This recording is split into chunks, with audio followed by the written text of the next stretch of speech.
avec Antoine Moni qui remporte ce premier engagement. Et on commence par une sortie faite contre l'équipe des Yétis du Mont Blanc. Et on se rappelle la semaine dernière une victoire contre les Éléphants de Chambéry alors qu'ils étaient menés 2-0 après seulement 1 minute 30 de jeu. Pour les spectateurs de la patinoire Rafou, puisque Adrien Vazaz a joué à Dunkerque et a joué même des matchs très importants, notamment la finale de la Coupe de France qui avait lieu à Bercy. C'est lui qui était titulaire, il bloque ce palais, c'est le premier palais bloqué. C'est le club malheureusement en décembre. La chenille, on installe peut-être pour Pissaric. Pissaric, on rappelle un triplé hier. L'angle était fermé, mais toujours récupéré peut-être pour Mathéo Mailleux. Mathéo Mailleux dégage, bien arrêté. Récupération par Dominique Rudel. Au coin, préfère écarter le jeu. Ben. On renverse le jeu. Le tir, encore une fois directement sur Léo Bertin.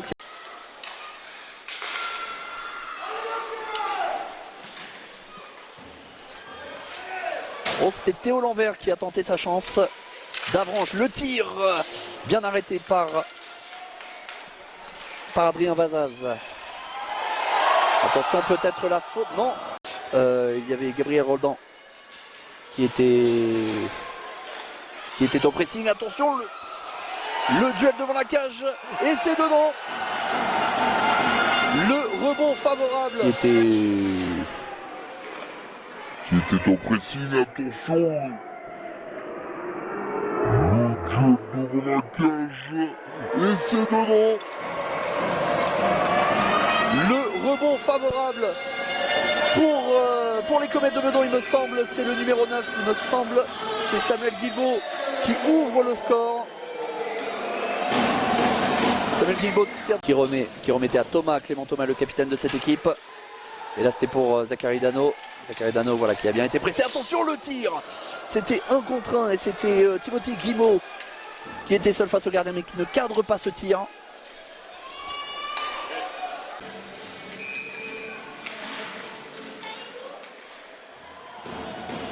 S'appelle Keane, magnifique avec une belle déviation. Alors il me semble que la déviation c'était...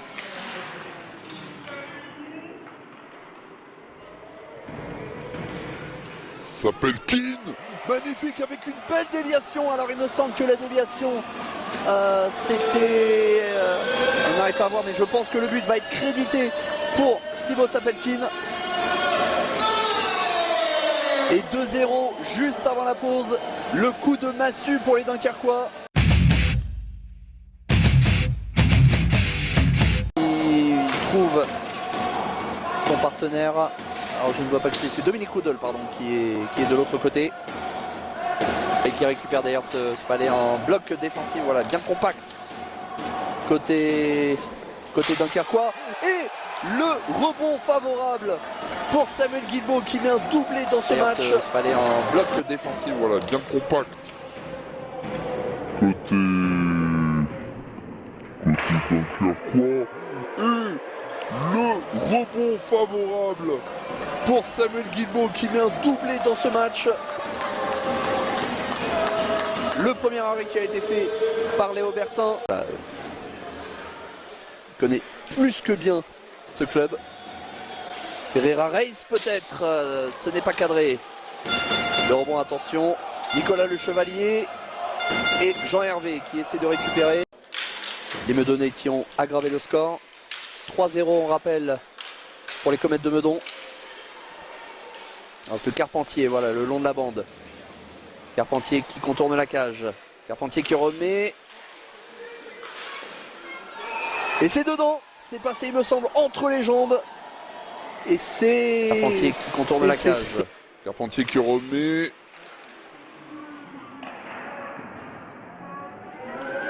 Et c'est dedans. C'est passé, il me semble, entre les jambes.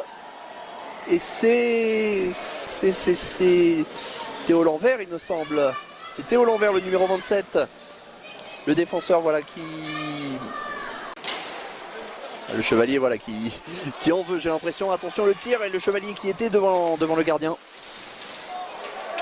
Jean-Hervé qui voulait trouver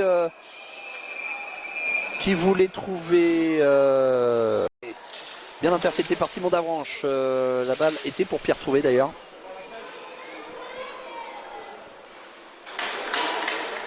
Bon, attention, le 2 contre 0. Le 2 contre 0. Ah, on a voulu le jouer à deux. C'était Lucas Akala et Matteo Maillot. On a voulu. Thomas pour Vervoort.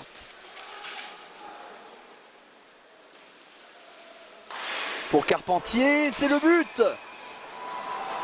Vervoort qui a trouvé presque. Pour Vervoort.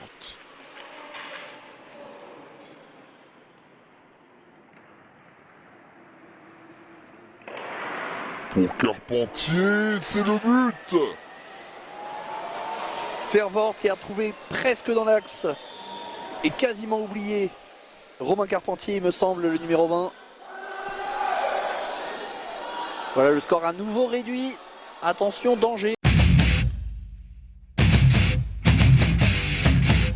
C'était Théo non, c'était Logan Ducrot, il me semble.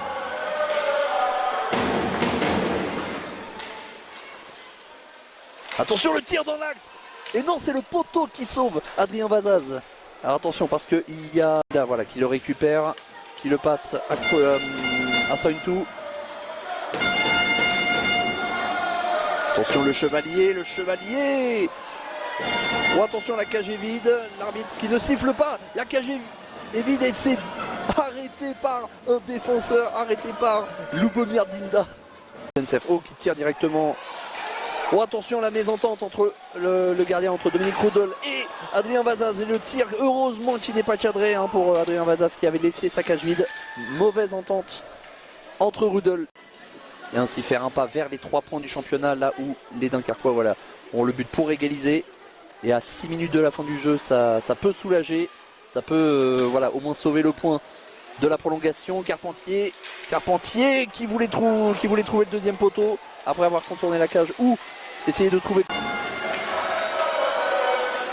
Attention, il reste 15 secondes de jeu, le palais est encore pour les Dunkerquois.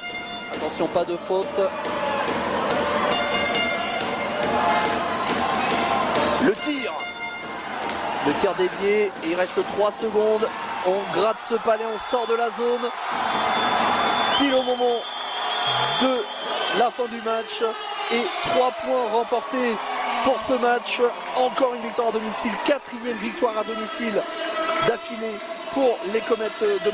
Très heureuse, bien évidemment.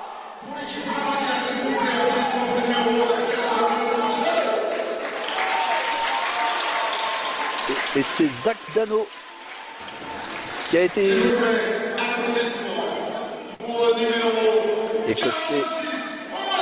Et côté Meudonnet, c'est Owen Fossé. Alors, sauf erreur de ma part, donc c'est ça qui est bien, c'est que ce n'est pas un buteur qui a été récompensé. C'est vraiment le travail qui a été donné sur l'ensemble du match. Dano et Fossé, MVP